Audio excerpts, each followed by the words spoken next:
Good morning, good afternoon, good evening, and good night. My name is Savannah Playford, the Director of Youth Ministry at Dixon United Methodist Church.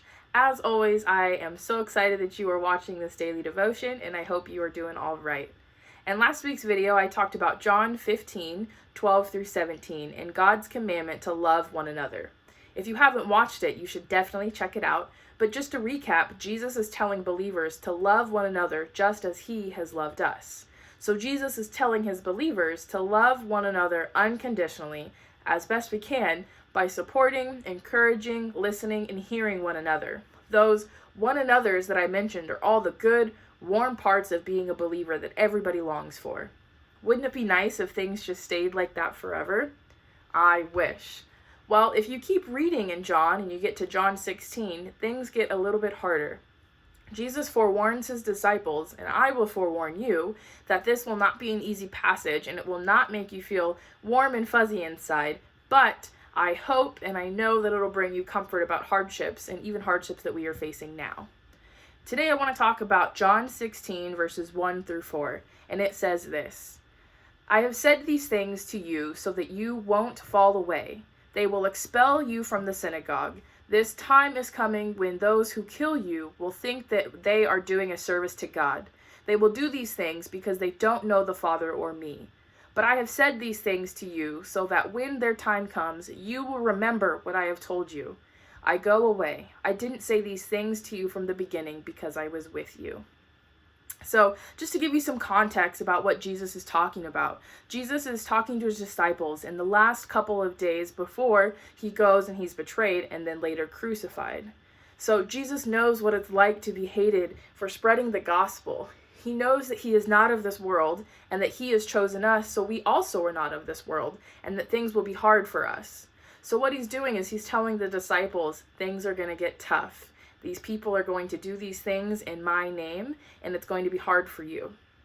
So what are these things that he is talking about? Well, he is talking about what he has previously taught all of his disciples. He is telling them that he loves them and we need to love one another, that he is leaving, but the Holy Spirit is going to be with us, and so not to get weary and lose our faith.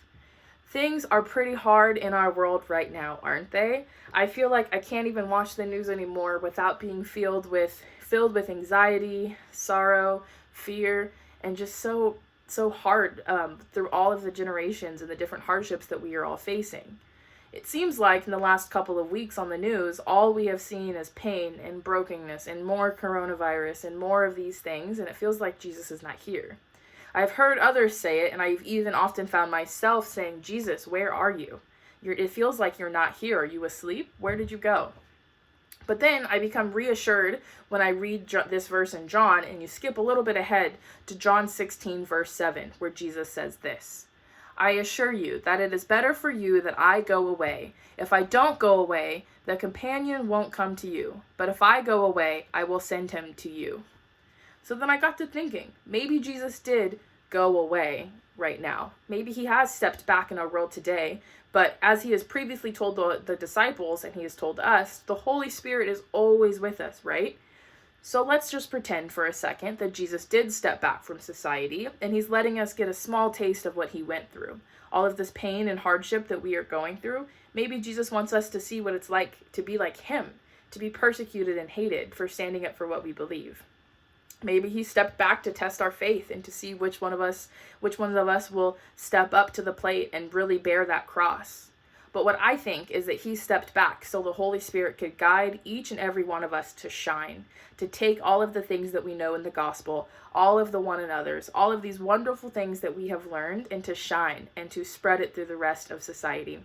So, when you see all of these people protesting, all of these people sick, people wishing and wanting so bad that they could worship, just think of the Holy Spirit, and that the Holy Spirit is guiding us to do God's will and what God has asked us to do. So if you ever find yourself asking the question, Jesus, where are you? Are you here? Maybe he's not, but we know that the Holy Spirit is. So in your journal, I ask that you write down a recent hardship and how God has helped you overcome. Sometimes we go through hardship and we push really hard and we get through it and it's awful, but then we never take the time to stop and reflect and look back and maybe learn something or open our eyes a little bit to see what happened. So in your journal, write a hardship and how God has helped you overcome all of these things. So I know that these verses were not very fun to read, but these verses teach us about hardship, hope, and how the Holy Spirit can guide each and every one of us to get through this time. I hope all is well, and of course I can't wait to see you. Have a great rest of your day and an awesome week.